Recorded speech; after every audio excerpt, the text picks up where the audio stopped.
Boom, boom, boom. This is Jared and I'm back. Hey, I told you that we won't stop. Hey, I'm your host, Jared A. Brown, and it's another exciting episode of Warriors Quest. Man, I'm so hyped. I'm so amped up for this show because I've got a great guest, and I'm bringing on a great co-host as well. Man, let's make this go viral, all right? Please share this broadcast because our intention is to reach as many people as possible to help this kidney warrior. All right, so tonight I'm bringing on a co-host. All right, this co-host brings a real story of her own. She's had an adventure, a journey all on her own, and so I'm excited to bring on Mary Clorn. Mary, how's it going? Welcome to Warriors Quest. Hi. Thank you. Hi, Mary. Yeah, thanks for coming on, man. I'm so excited because, man, you've got a great story yourself. I mean, please introduce yourself. Let us know where you're from. Give us a little synopsis, a little taste of what your journey has been like. Okay. Oh, it's been a wild one.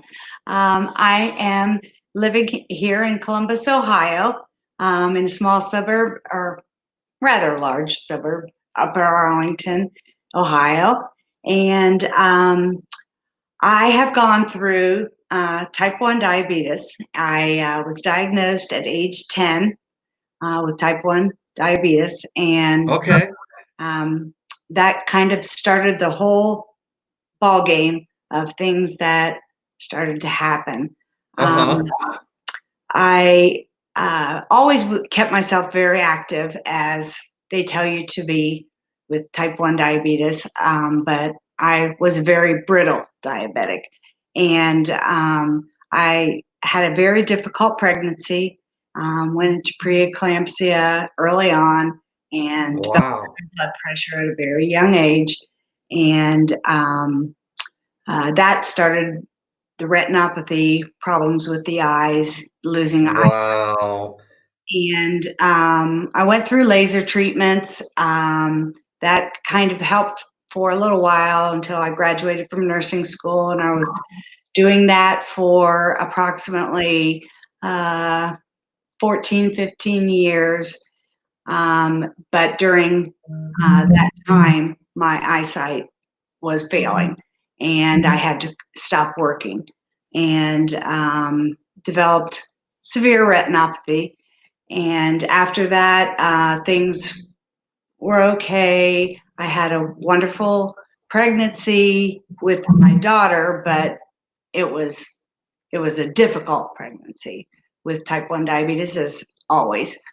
And then that went along for a while. I struggled through everything, kept myself completely very, very active. I was always told, stay active, so I always did, and ate the best that I could. I wasn't a fast food junkie. My daughter never saw a fast food place until she was 18. Wow, that's very disciplined. She used to tell her friends, you can't come over and spend the night because the only junk food we have are fat-free crumb cakes. So she didn't like to have her friends over, but she did. Okay, all right.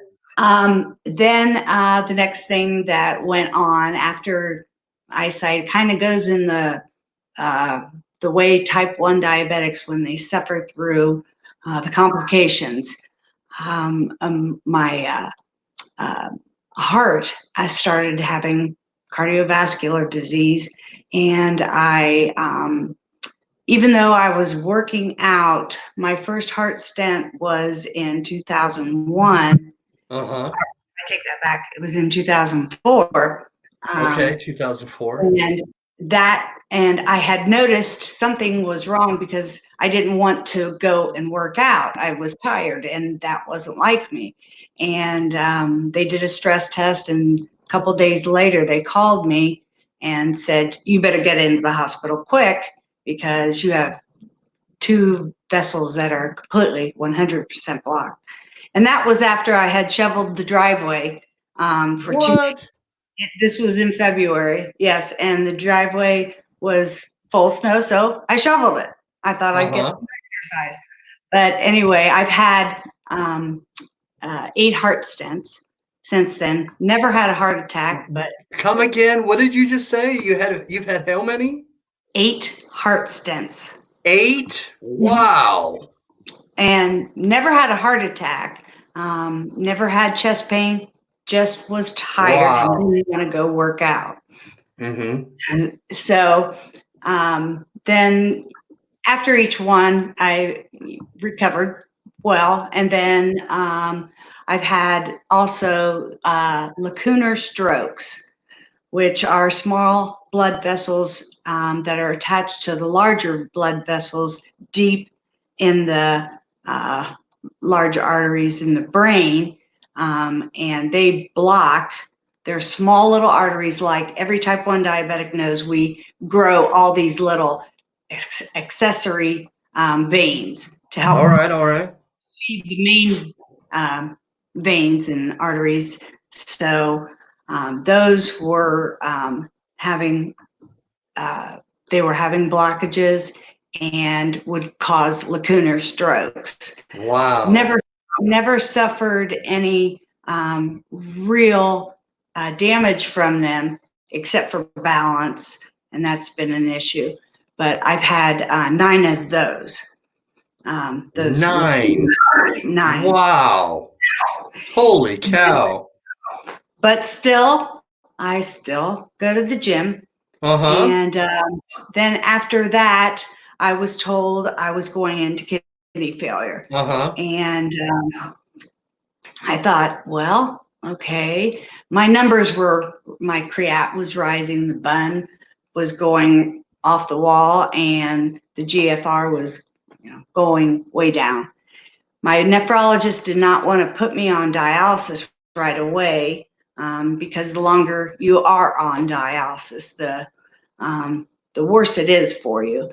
They tried not to keep you on for very long, but I begged him finally when I was to the point where I wasn't able to walk because I was so swollen. Wow. Wasn't no urine output, and it was just horrible. Even after many doses of Lasix. But then, so I was on dialysis for 8 months. In that time, I got on the transplant list at OSU. And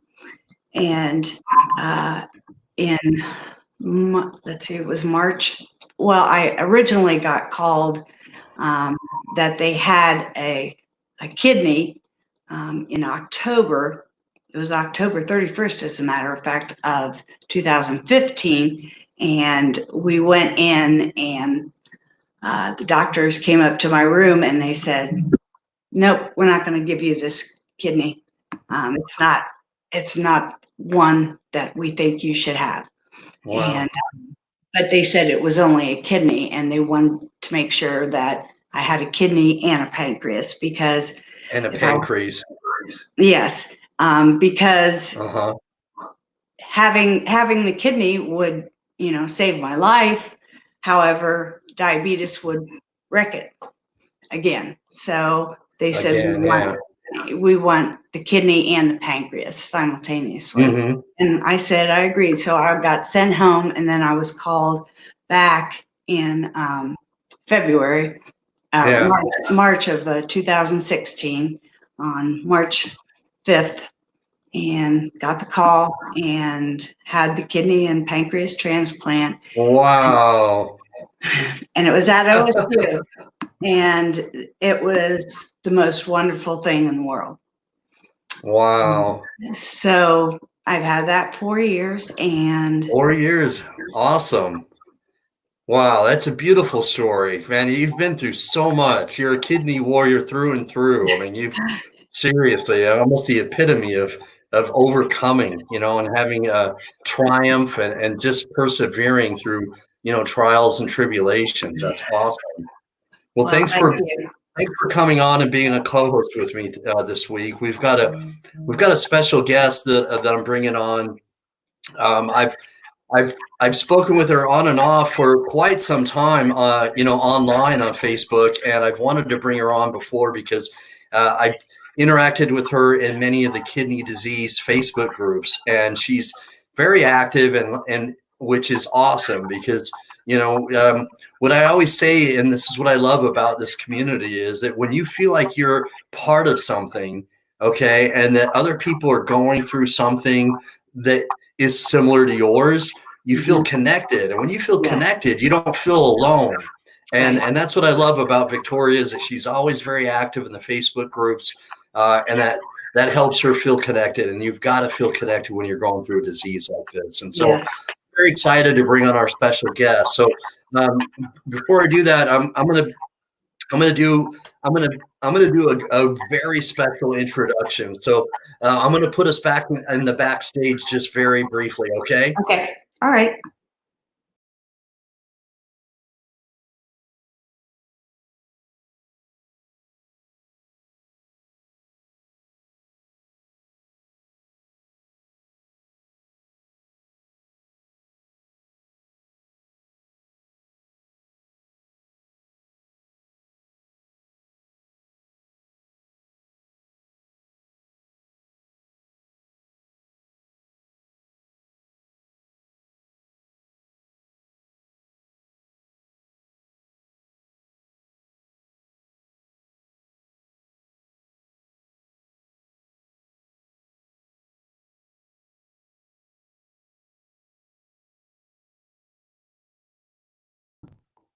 Boom!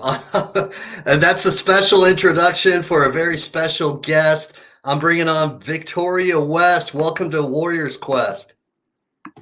Hi, Jared. Hi. Mary. Hi. Hey, thanks for coming on, Victoria. I'm Thank you very guys happy for to having bring me. you on. Yeah, you're welcome. So please introduce yourself. Tell us where you're from. Give us an idea of how long you've had kidney disease, and and how you came to find out. How whether it's diabetes or lupus, or how you found out from the doctor that you have kidney disease. All right.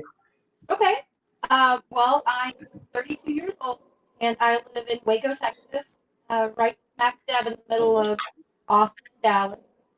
And I was actually 10 years old when they diagnosed me with polycystic kidney disease.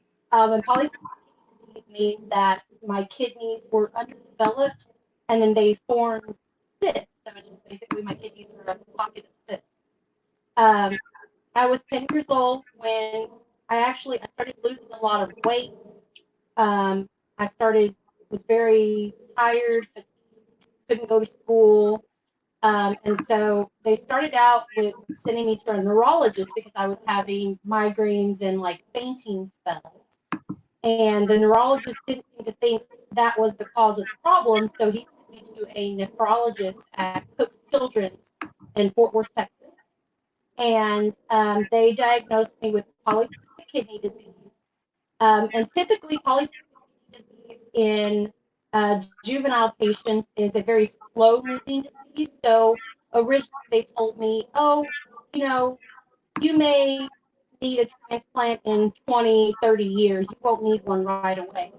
Um, so they decided to see me every 6 months to kind of watch the progress of it. And within a year, my kidney function had gone down to about 8%. And at that time, they said, we didn't think it was going to progress this quickly. You're going to need dialysis right away. So I started peritoneal dialysis when I was 10 and a half years old. I did peritoneal dialysis Wow. at home. Yeah, I was very young. I was very Wow. young. They didn't think that it was going to progress that quickly, but I've never met anyone else. So if there's someone you know or someone out there, I've never met anyone else who had such a progressive case of PKD. Yeah. Usually, when I meet people, they develop it later on in life. So Right. I'd like to meet someone who has, juvenile PKD. Uh-huh. So I did peritoneal for about 3 years at home. But in that time, I got peritonitis like 7 Okay, you times. did. Wow. And that's Mm-hmm. not, usually people have it once or twice, but I kept getting it. So they decided to put me on hemodialysis. But because I was only 12 years old, there was nobody in the Central Texas area that would do hemodialysis. So I had to go to Austin to get dialysis. So my mother, my grandmother, and I, we drove 2 hours back and forth to Austin 3 days a week to get dialysis. And so obviously I had to homeschool. Okay, you're right. I finally, my grandfather was very adamant that we find a doctor that would let me do dialysis here in Waco.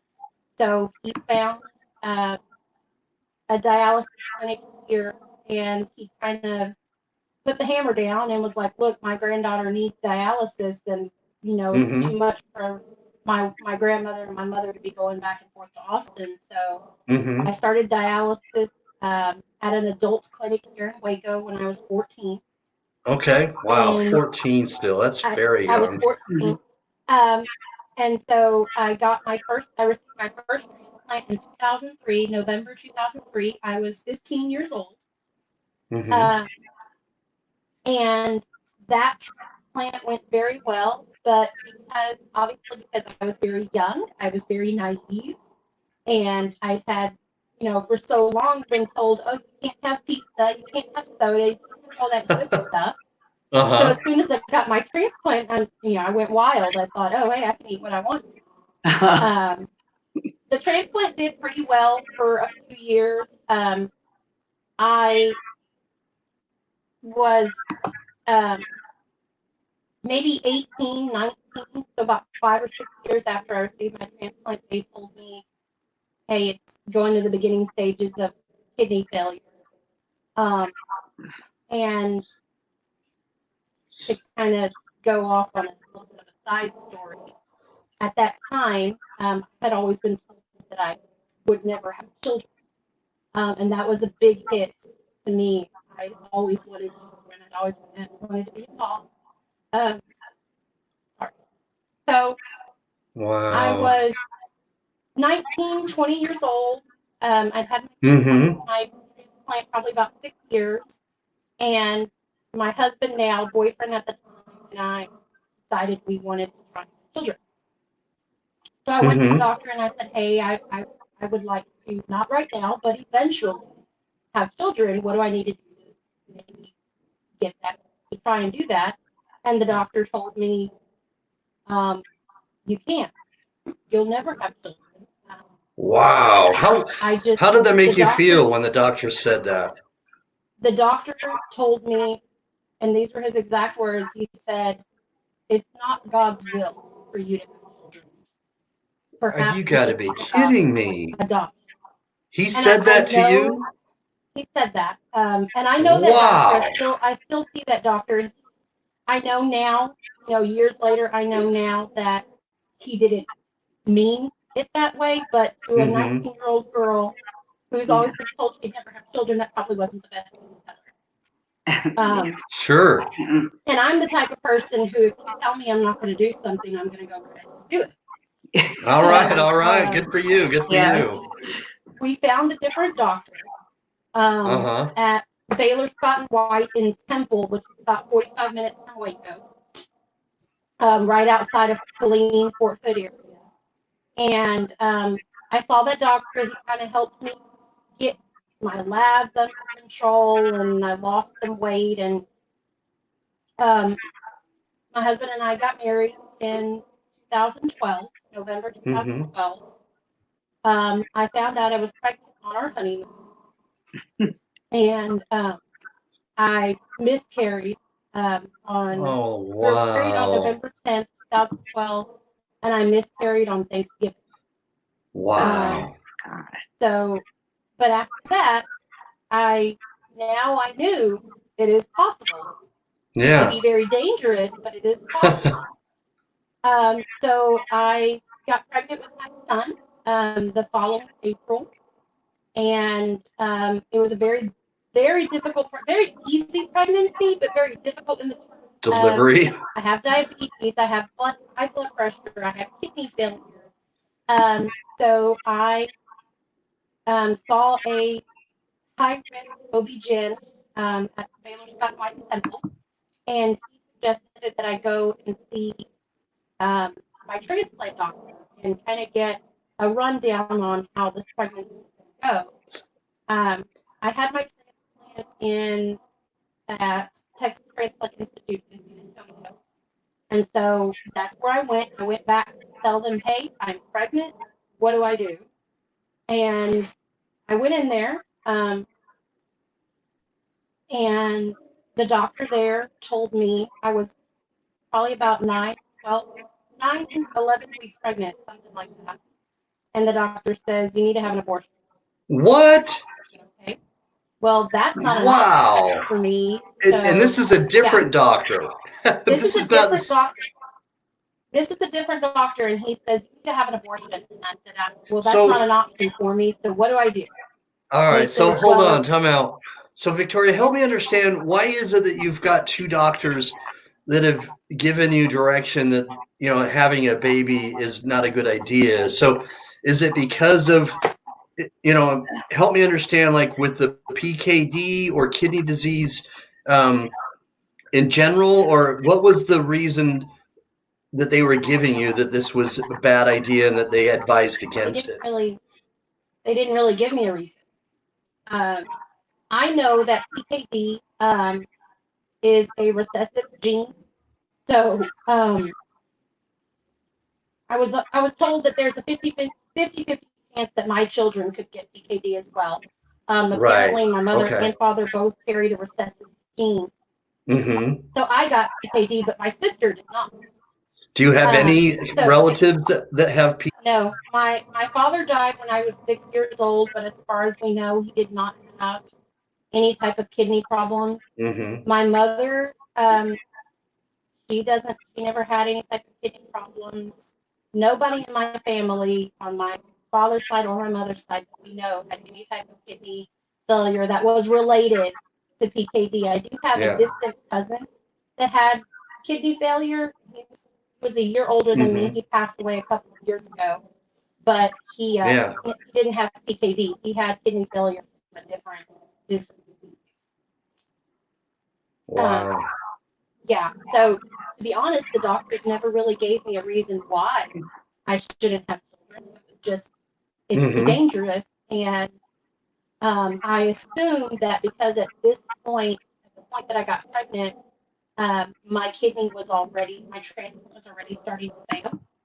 So I assumed that the reason they didn't want me to have a baby was because pregnancy would be too hard on me. Okay. And it was. It was. It was definitely difficult. So I went to see this doctor, the transplant doctor at Texas,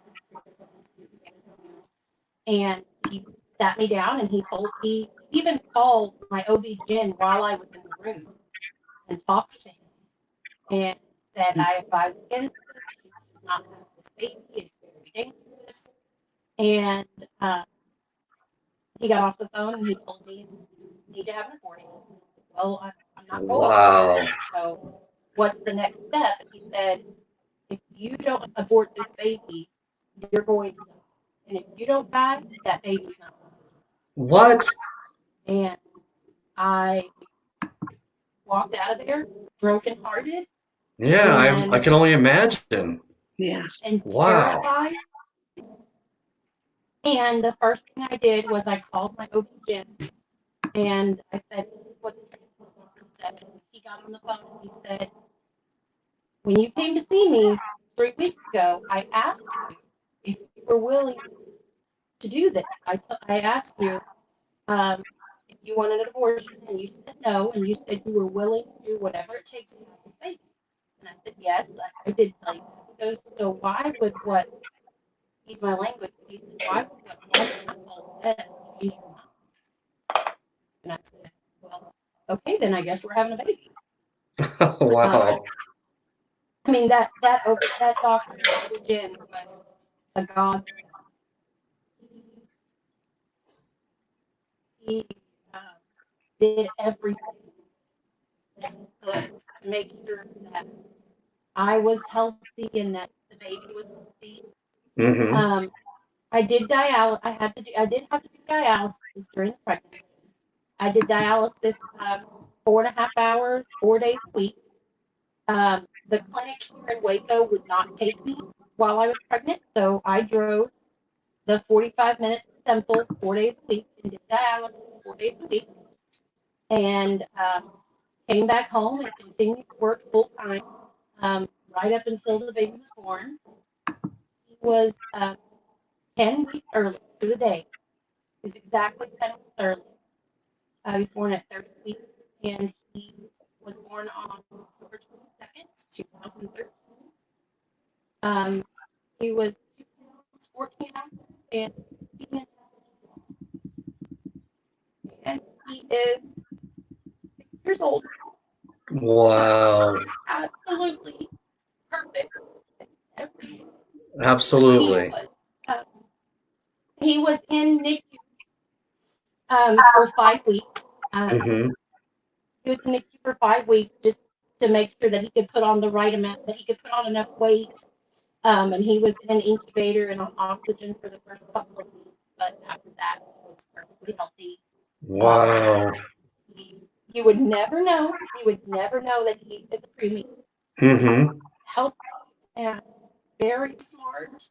And he takes very good care of Mom. I bet he does. Very good care of Mom. So, anyway, so after my son was born, my kidney transplant did fail. He was born in October. By December, they told me that my kidney transplant had failed. They put me on a kidney transplant list right away, like while I was still in postpartum. Really? Right? So, yes, I was still in the hospital. Elizabeth Sterling had a question, Victoria. She's asking if you're for PKD, if you're recessive or dominant for PKD. Have you been told whether you're recessive? Okay. I've been told I'm recessive. Yeah. All right. If I remember correctly, Elizabeth is recessive too. Okay. Yeah, I believe I'm recessive. And as far as we know, my husband has no record, no gene. He doesn't carry that. As far as we know, he's never been tested, but he does not carry that gene as far as we know. So, my son perfectly healthy, and I don't think we're going to be having any more children. So, I'm recessive. And Carissa is asking, how was your pregnancy, or how was your experience with dialysis and pregnancy? It wasn't too bad. I never had morning sickness. I didn't have morning sickness, but with the dialysis, you didn't either, Mary. I did it. No, I never had. I didn't get sick until right before I went into labor. That's the first time I ever got sick. But I did have preeclampsia, and that's what caused me to go into labor. I did the dialysis 4.5 hours a day, 4 days a week. I've heard that some people do it more. I did it that long too. The dialysis. Yeah, I've heard that. I heard that some people do more. I didn't do as much as some people.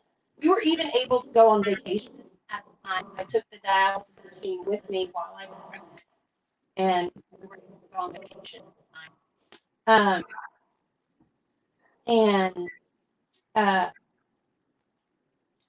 I was able to eat.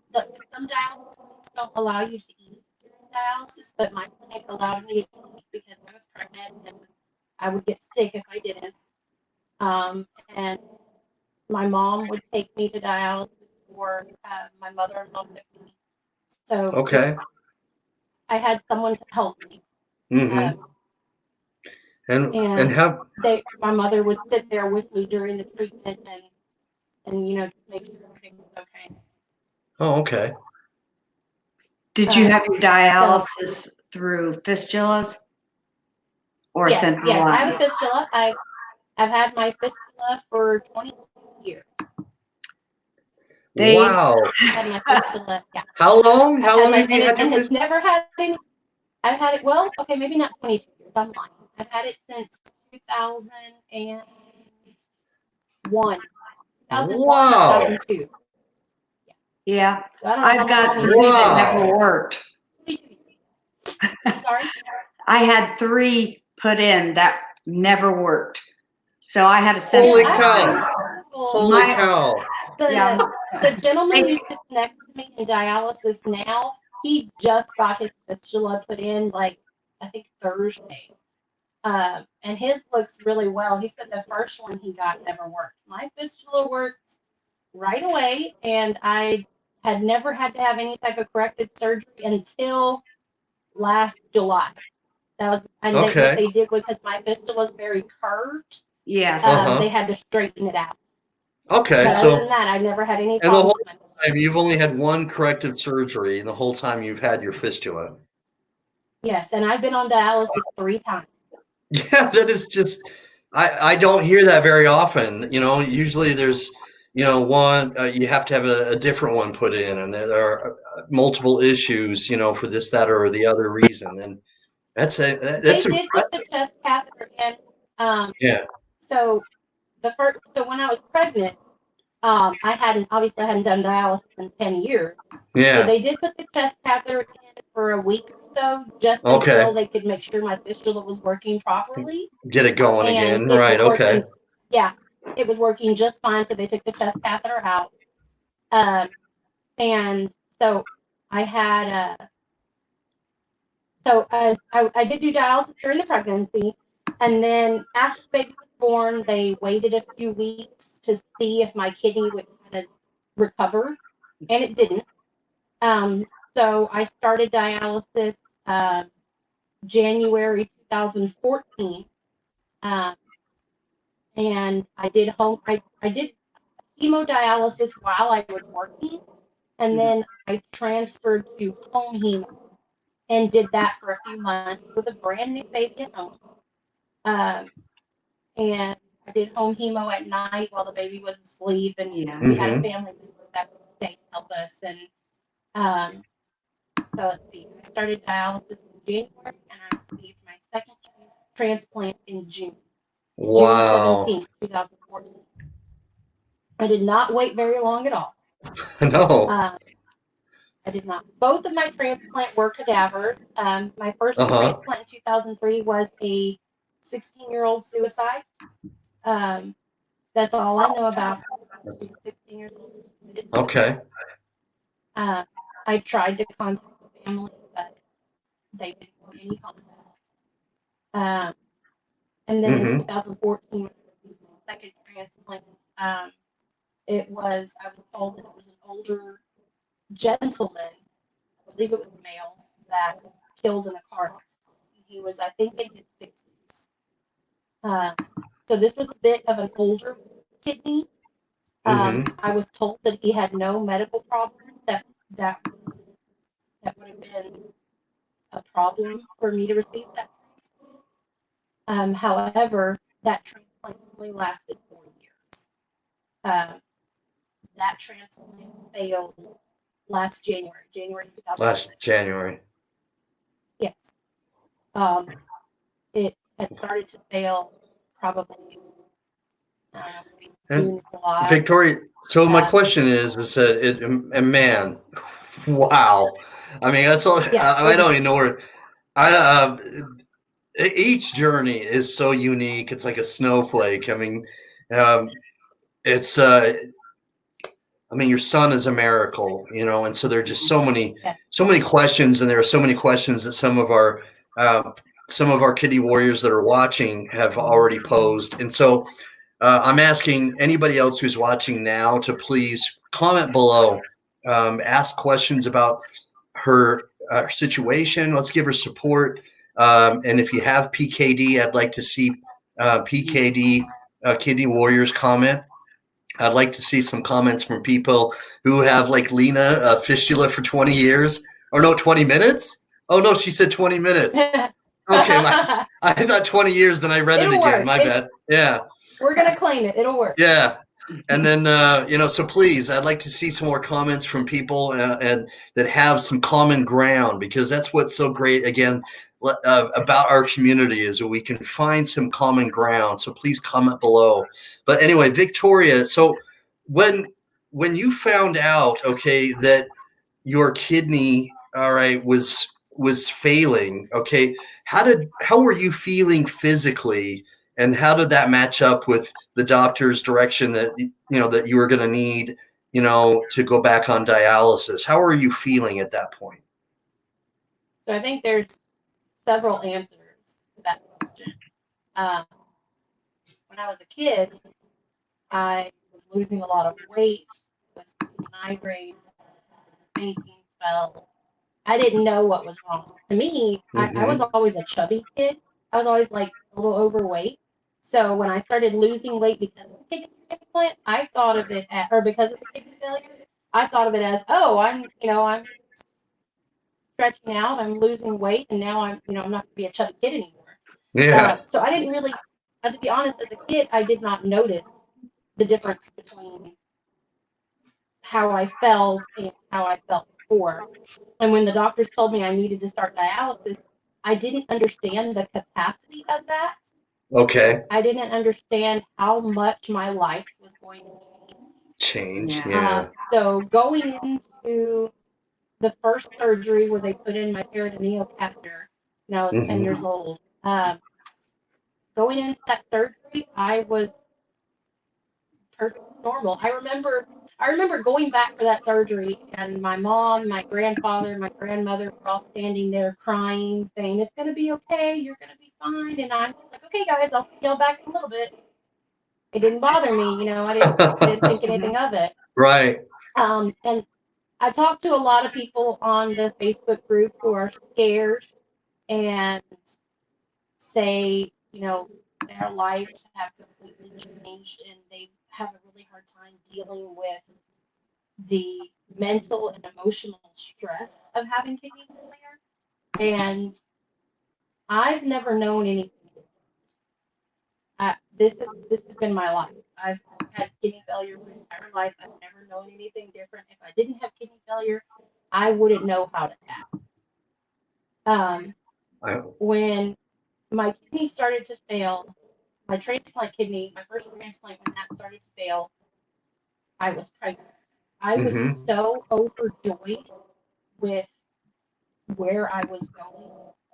And, my husband and I prayed about it. And we said, I'm going to have this baby. I'm going to do whatever it takes to have this baby. Yeah. And so I didn't have time to think about how I felt or my kidney was failing, having to go to dialysis. So it sounds like you were focusing on the joy and the miracle that was in your life. Yeah. I mean, yes, I was tired all the time, just like everybody else would be, but I was focusing on the fact that I was going to have a baby and that I was going to do whatever I had to do to have. When they told you not to. And they told me not to. And I've thought about it 100 times that I should take a picture of that beautiful little boy and send it to the hospital. Yes. But I never did. I should have, but I never did. And so when my second transplant failed, now that's when things started to change. They didn't tell me that I was going to do dialysis. I told them. You told them. I told them. My kidney started to fail probably, it failed in 2009, probably of June 2018 is when it started to fail, started to go downhill. My BUN, my creatinine was going up. And so, they said you're going to need to, they upped my medications. They told me I was going to be careful. My blood pressure was very, very high. My diabetes was completely out of control. I had type 2 diabetes since I was 18, 17. But by that time, it was completely out of control. And so, and I was not, I'm going to be honest, I was not very disciplined. I was not very disciplined at all. So how do you mean that you weren't very disciplined as far as being compliant or? Being compliant. I did not watch what I ate. I did not exercise. I did not I hated taking insulin. I would always forget. I would either forget to check my sugar, or at the time I really couldn't afford insulin, so I would get treatments. I mean, I'm gonna be honest with you, I was horrible. It was like another thing you had to do. Right. I was not compliant at all. And I think a big part of that probably contributed to my second transplant failing.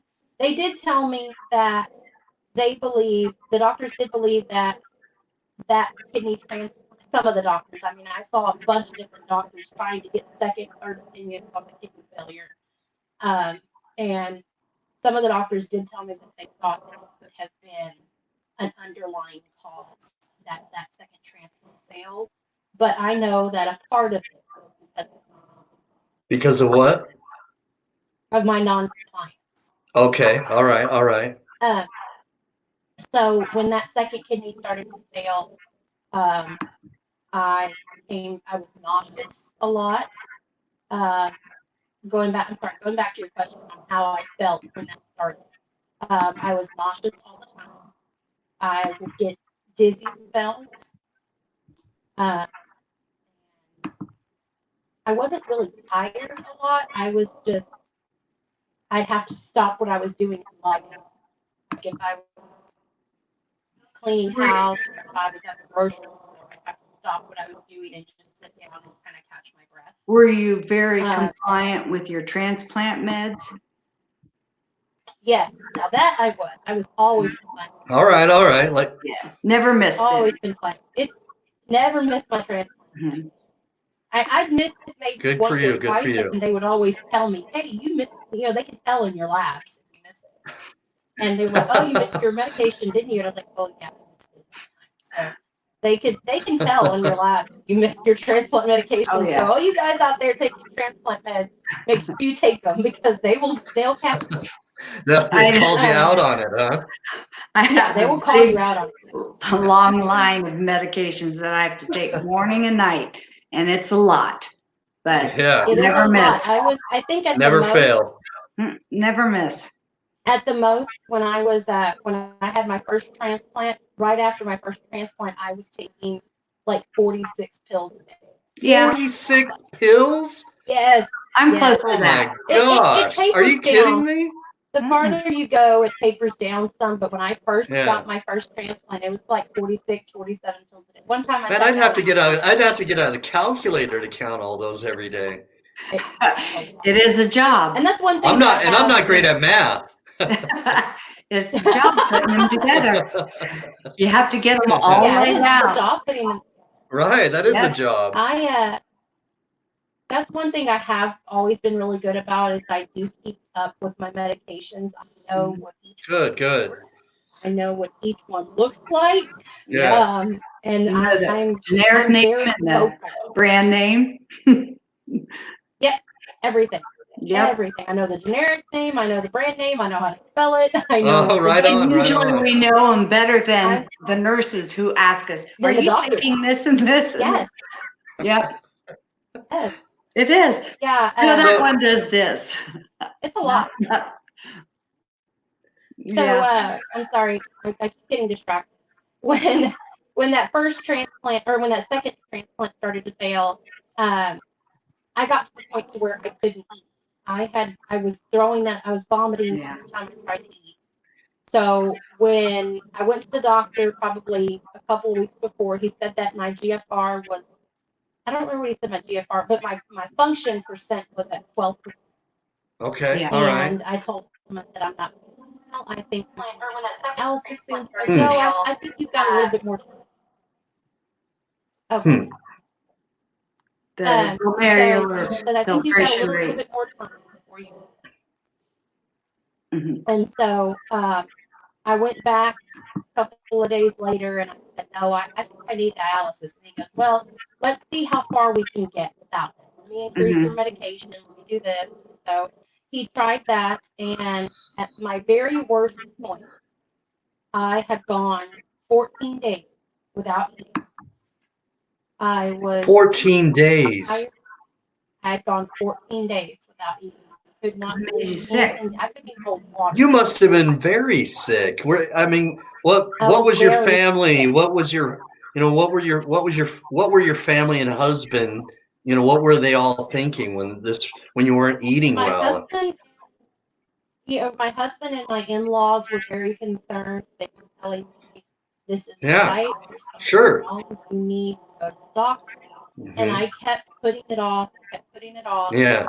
And my son actually, and that's what happened. My son had started a new school, and Mhm. so I told my in-laws, I told my husband, I told my grandmother that as soon as I get Joshua started at this new school, I'll go to the doctor. Just Mhm. wanted to get through that. I had to see my baby on his first day of school. So I went and I dropped him off at his new school. It was the first day after Christmas break, and I went and dropped him off on his first day at the new school. And I left. I got in the car. I started to head to work. Passed out. I'd gotten real dizzy, real weak, and I passed out behind the wheel. And I kind of woke up, and then I realized I was driving into the yard. And Wow. Are you so I stopped the kidding car. me? I stopped the Man, car. I called how my mom, scary and I is said I need to that? go to the Very. hospital.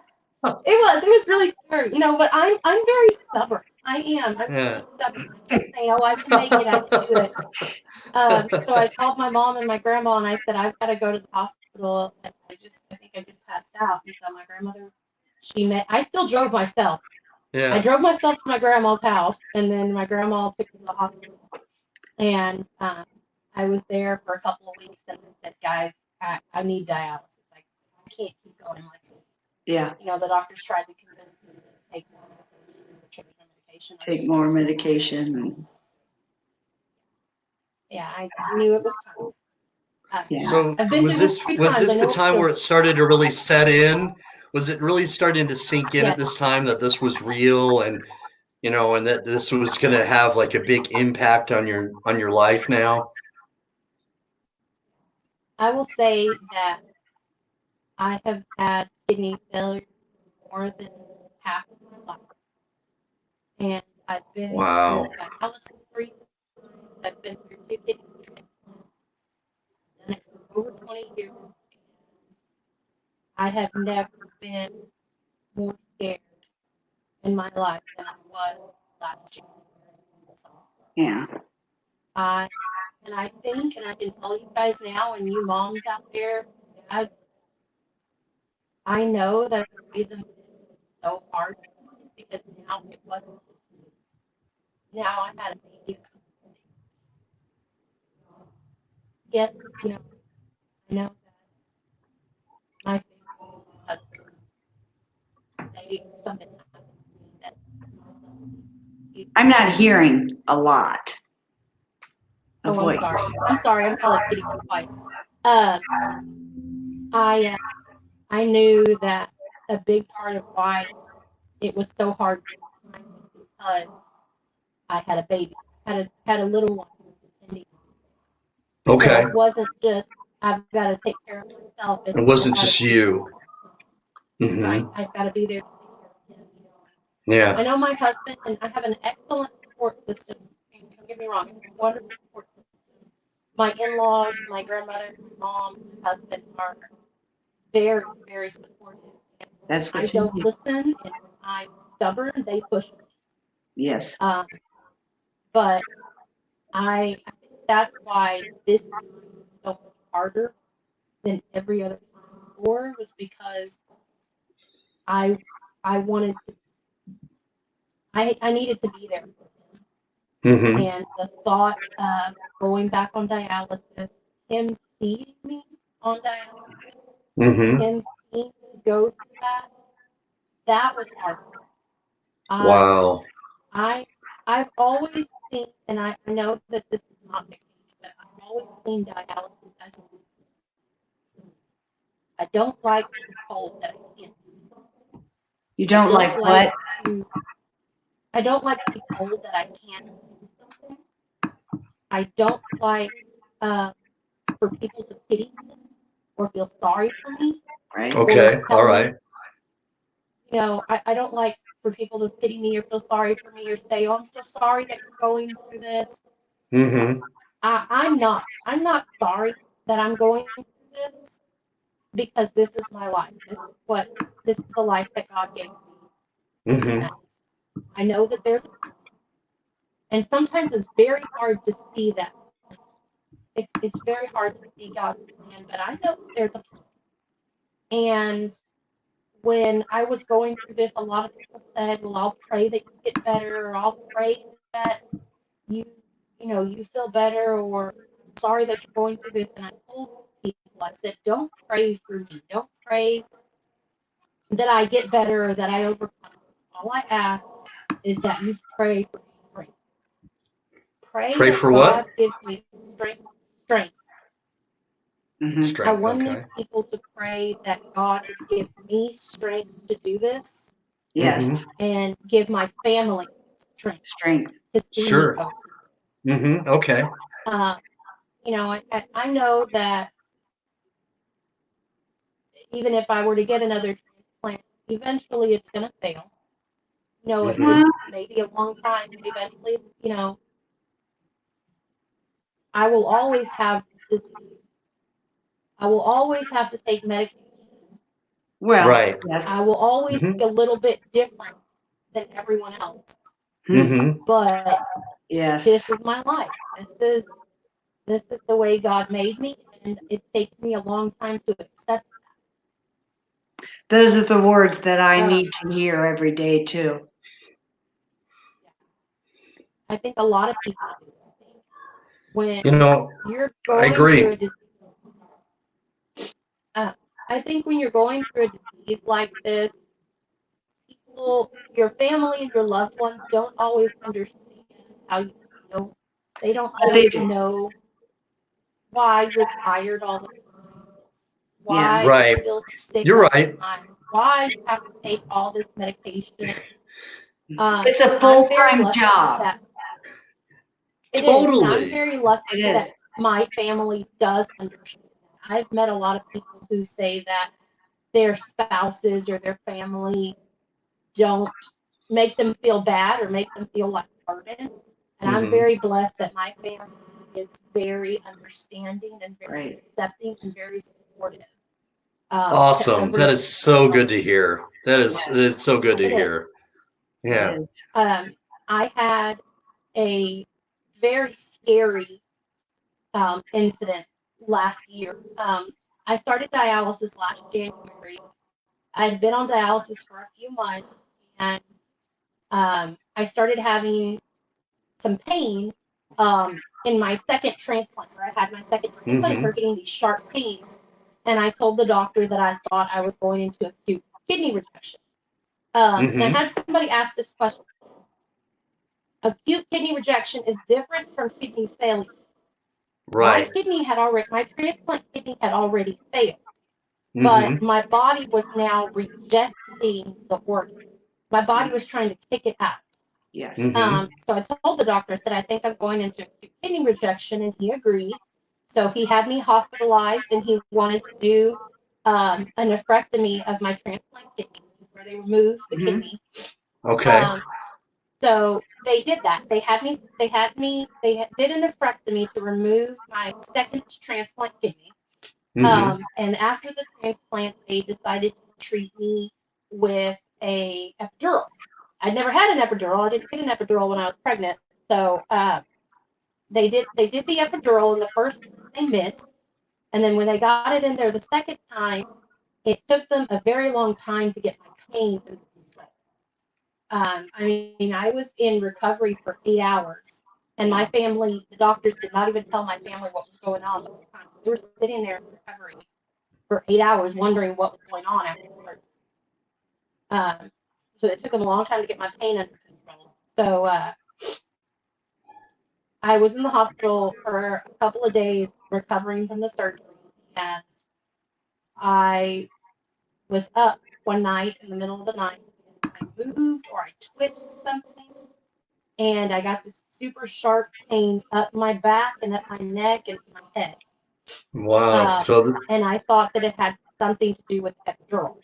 Mhm. So I called for the nurses, and they came in, and they did everything they could to kind of get the headache under control. And so I was told later that that was a spinal headache A what? from the epidural.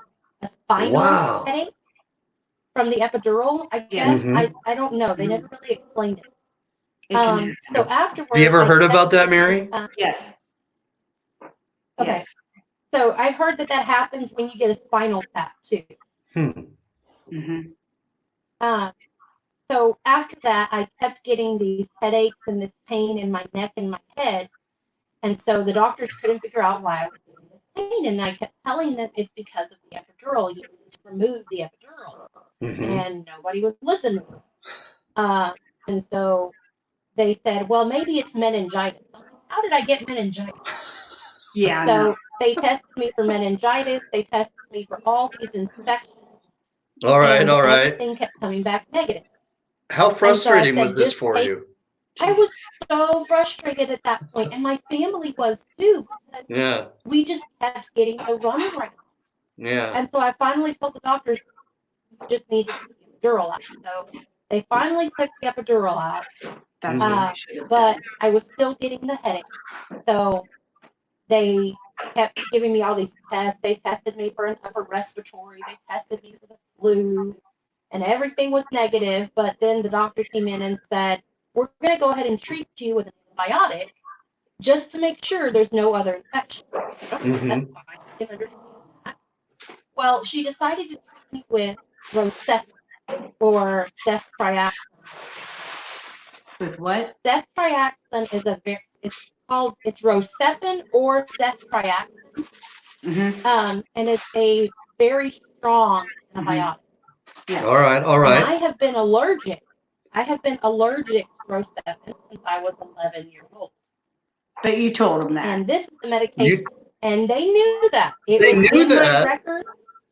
They knew that I was allergic. Okay, but The nurse came in and said, we're going to give you this Rocephin. And I said, no, I can't have Rocephin. I'm allergic. And so the doctor called and said, well, when did you find out you were allergic to it? I said, I was 11 years old, and they gave me Rocephin for a kidney infection, they had given me Rocephin for the peritonitis. Okay, for the peritonitis. All And right. yeah, they had given me a Rocephin for the peritonitis, and my legs started to swell really bad. And so they said that I was allergic and I would get edema from the Rocephin. So I told the doctor that. I said, no, I cannot have Rocephin. I'm allergic to it. They said, well, when did you find out you were allergic? I said, well, I was 11 and my legs would swell. And they said, Why do you think they okay, weren't well, that was listening a to long, you? because they're stupid.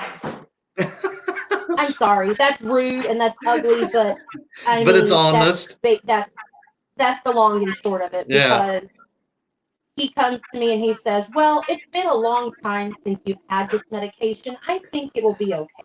Oh my gosh. And I said, okay, doctor, I'm trusting you, but you need to keep an eye on me. And I told the nurse, I said, you need to keep an eye on yeah. me You have to because be your if own my legs advocate. start to swell, you're going to have to stop for a second. And I told the nurse that before she gave me the first dose. And even my grandmother said, you're not supposed to take that. And I told her, I know, but I Wow. already told the doctor, and the doctor said, it's okay. So they gave me the Rocephin, and they started the Rocephin on a Thursday. And I was getting 2 rounds of Rocephin through the IV every day. I had dialysis Friday morning. By Saturday night, I was incoherent. I started having cycles of seizures. I would go into a seizure and then I'd come out and then go right back in. But you were fine through dialysis? I was fine through dialysis on Friday, but by Saturday, I didn't get dialysis Saturday or Sunday. So by Saturday, my body was I was going into severe toxicity from the Okay. All right. Rocephin. And so the Rocephin had an effect on me that it started putting me into seizures. And because they were continuing to give me the Rocephin and I wasn't getting the dialysis to clean You it weren't out of my clearing it system, out. I was basically being overdosed. Because it wasn't And getting cleared through dialysis. because it wasn't getting cleared and I was allergic. Gotcha. So I started having seizures nonstop. I started having Wow. hallucinations. Wow. I was incoherent. I remember waking up. My grandmother was there Friday night. Friday night, I felt perfectly fine. I had Mm-hmm. eaten, I felt good. I said, Grandma, go home, get some rest, and I'll talk to you tomorrow. So Mm-hmm. she went home. She came back Saturday, and I was having these seizures and these hallucinations, and I woke up. I remember waking up and saying, because when I was having the seizures, I was getting these dreams and these hallucinations that I was dying. I had an out of body experience. I could see myself. I could see the doctors. Wow. I know this it sounds insane, and I've heard people tell these kind of testimonies, and I've always thought these people are crazy, but this is really what I saw. This is really I what happened. saw Yeah. myself. I saw myself in the bed. I saw doctors over me. Mm-hmm. I saw. I thought I was seen, and people are going to think I'm crazy, and I don't want to say this on public video where everybody can see it, but I thought that I was seeing the apocalypse. I thought that I was seeing. I. It was like I was coming out of myself, and Mm-hmm. then I saw this big explosion, Mm-hmm. and then I felt like I was, I don't know, in outer space. It was black, and I could see stars, and it sounds so crazy. It sounds crazy, No. and I know people are probably going to message me and tell me how insane I am, but that's what I felt like I was seeing. I felt like I was Mm-hmm. seeing the end of the world.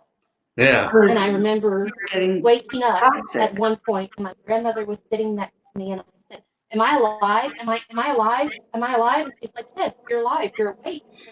"No, I died, Grandma. I died. I died. I was dead." And she said, "No, yeah, you're fine. You're awake. You're alive." Mm-hmm. And as soon as she told me that, I grabbed the phone and I called my husband, and I said, "I have to tell you that I love you, but I'm gonna die. I'm not gonna make it out of it. I'm gonna die here." And as soon as I called him, he and my mother-in-law jumped in the car, and they made that 45-minute drive in 15 minutes or less. And they were right there. And by the time they had gotten there, I was incoherent. I had gone back into, I don't know, something. Had anybody at the Um, hospital decided to put you on Wow. dialysis right then and there? Wow. no, no, This is a no. They great had taken me question, to Mary. That's ICU. a great question. They had taken me to ICU. They thought that I was stabilized. They took me back to my regular room. And they even told my husband, because my husband had called to check on me Mm-hmm. because I wasn't answering my phone. Mhm. And Mm-hmm. they told my husband, no, she's fine. She's okay.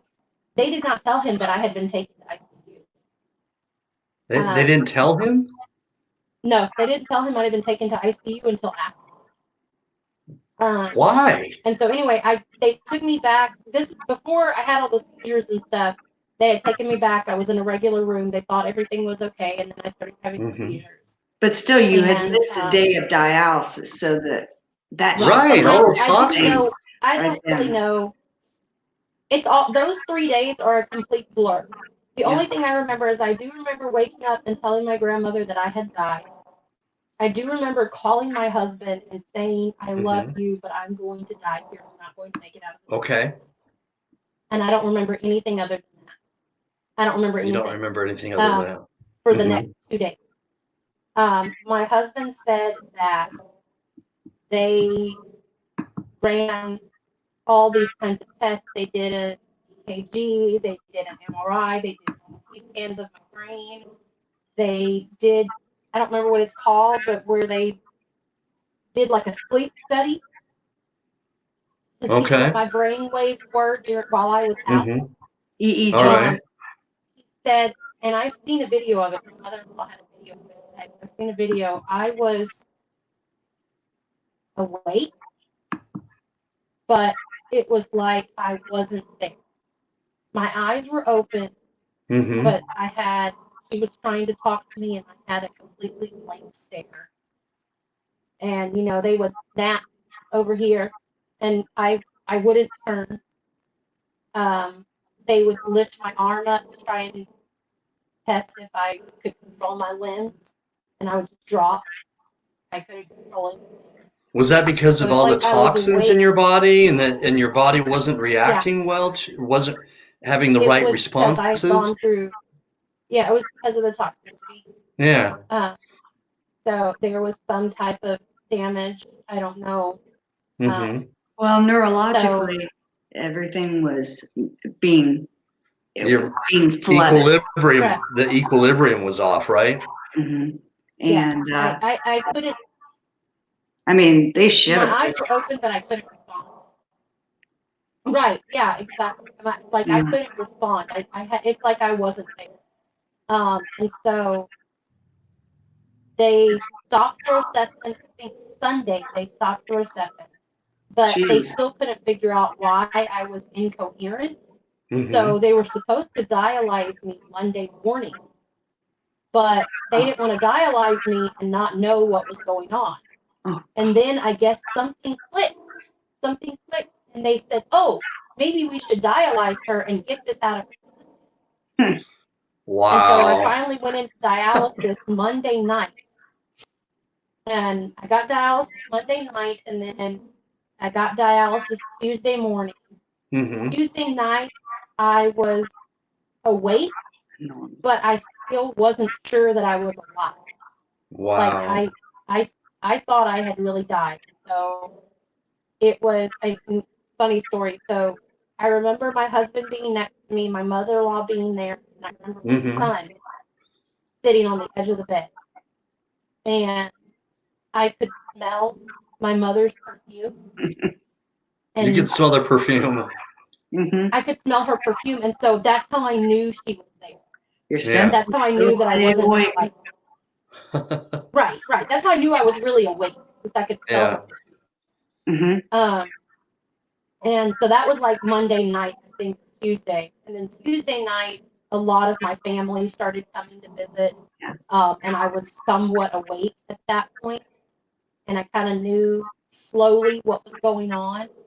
And so I remember, uh, like my aunt and my grandmother and my grandfather, so my dad's parents, came to visit. And I didn't think they were really there. I was like, wait a minute, I haven't seen y'all. What are y'all doing? Uh-huh.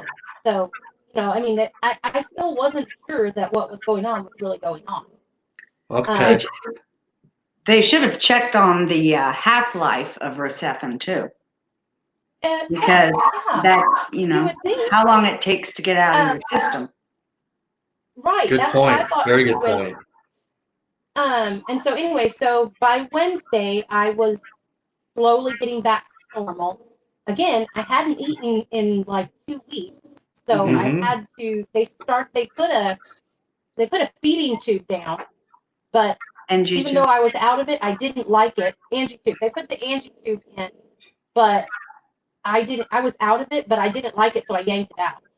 Oh Really? Even though I God, wasn't like that's really, I wasn't awful. really Really? like conscious. Oh, that I hurts. wasn't conscious, Oh my so I gosh. just remember them sticking it in, and my Yeah. mother-in-law was like, "Vicky, don't touch it. Vicky, don't touch it." And then I just yanked it out. Oh Oh my God, Um, gosh. so they said, no. "Well, we're going to have to put it back down unless you can Yeah. feed yourself." And so I had to feed myself. I had to like basically learn how to use a fork again and feed myself. So it's crazy. Like Monday, I was completely out of it, and by Saturday, they sent me home. And Yeah, Wow. this was how many it's months like ago? they were in a hurry to get me out of that hospital. I'm sorry. How many months ago was this? This was This last June. this was last June, Last June. 2019. Okay. Okay. Yeah. Like it was crazy to me because I was completely out of it Monday. By Ugh. Wednesday, I was feeding myself and trying to walk again. By Saturday, they sent me home. It was like they were just ready to get rid of me. Wow. So, I mean, for a few weeks, I did like some mild physical therapy. It took me a little while to get my balance and my equilibrium back. Did you go to And to be therapy honest, afterwards? yeah, I went to physical therapy. Mm-hmm. I started seeing a neurologist, Mm-hmm. and I'm still seeing the neurologist. I just had an appointment with her last week. Okay. There was some kind of long-term thing. I don't know what. I don't know. I know that since that has happened, my mental capacity is stopped. Have you done an MRI? Actually, I have one scheduled next week. They are supposed to do an MRI every 6 months to check the progression, because Mm-hmm. what they found during all of this is that I have severe generalized cerebral atrophy, which is basically like an empty space at the front of my cranium, and Mm-hmm. that's what can cause seizures, fainting. It can also cause migraine. So it was like the perfect storm.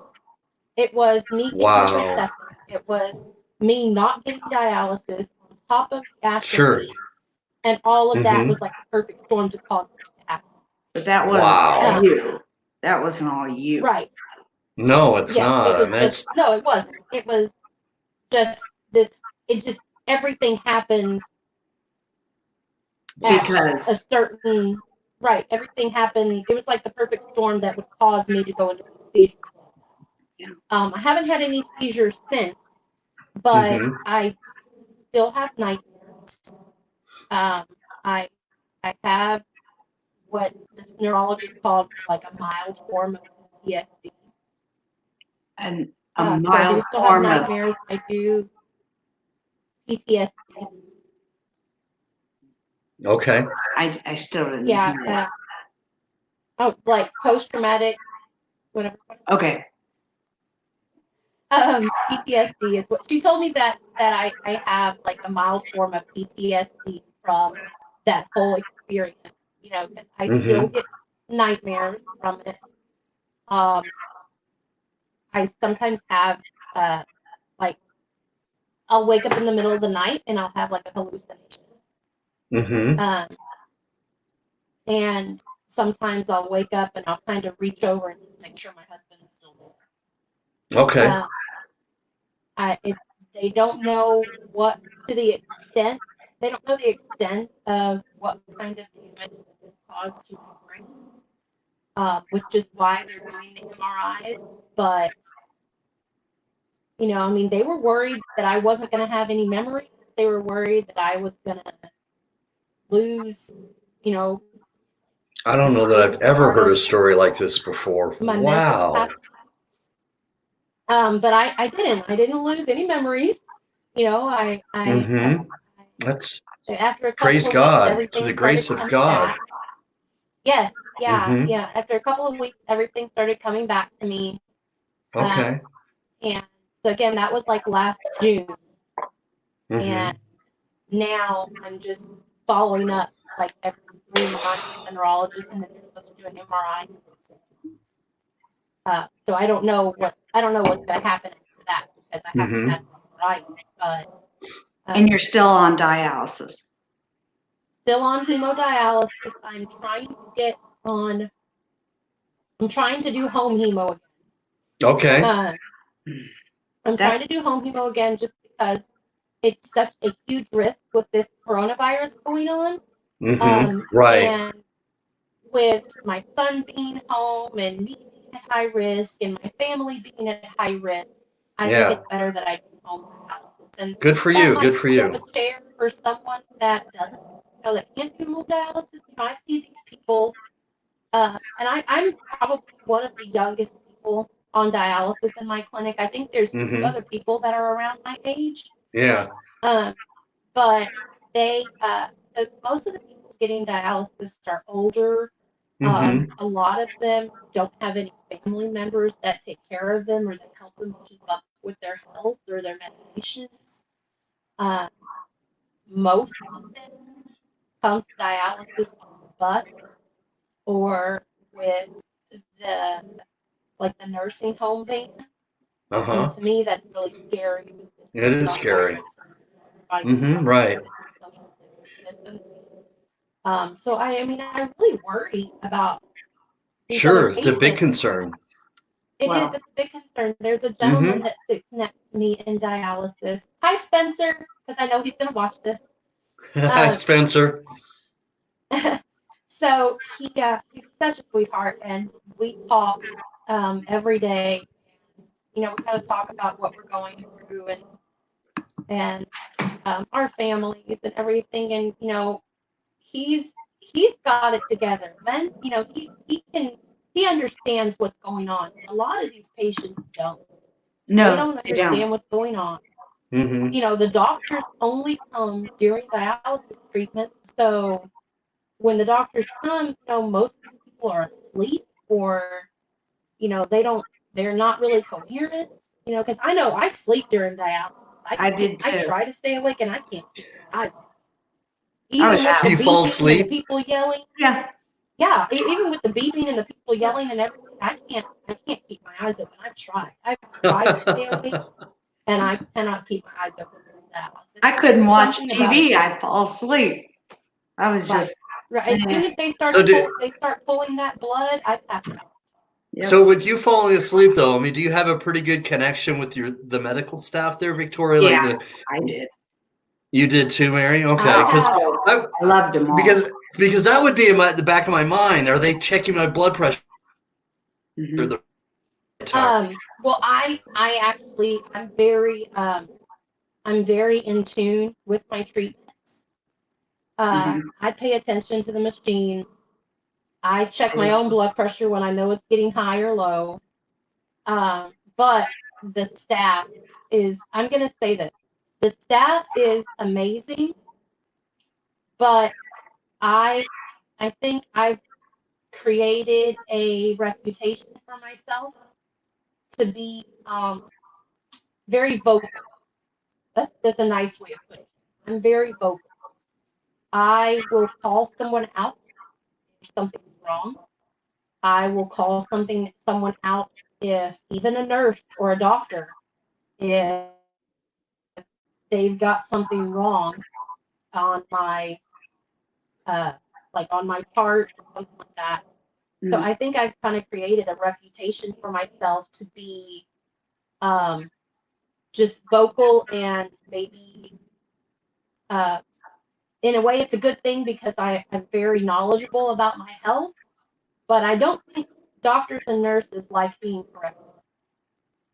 Well, you have to And I be think your own advocate. I mean, that's the right. way I've been You're an all my advocate for life. your own health. Yes, because Yeah. you know your body the best. They can tell Right. you that they know what is best for you, but if you know your body, you have to tell them what you think should be done. I mean, that's the way Right. I've always done everything. Well, and I tell when I talk to people on the Facebook page, I tell them that all the time. You have to be an advocate for your own health. Right. It's Absolutely. you know the doctor can tell you that he's had 10 years of experience in all of this, but you know the 2-hour course that doctor has had on my particular disease is nothing compared to the 20 years experience that I've had.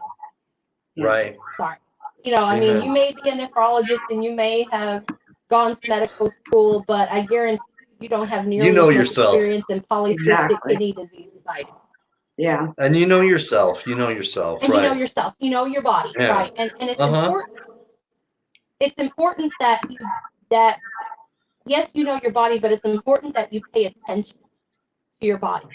Mm-hmm. Because I know that there are certain medications that make me feel sick. Mhm. So I know if a doctor recommends that medication, I can't take it. Well, Or with all the I medications that know, you take, you have to also know yeah, which ones are like, no, I don't know. This one is really causing. I mean, I would know that. I just know the actions of every one of the medications, and when something you know starts how it makes to, you feel, pardon me? and you know how it makes you feel. Yes.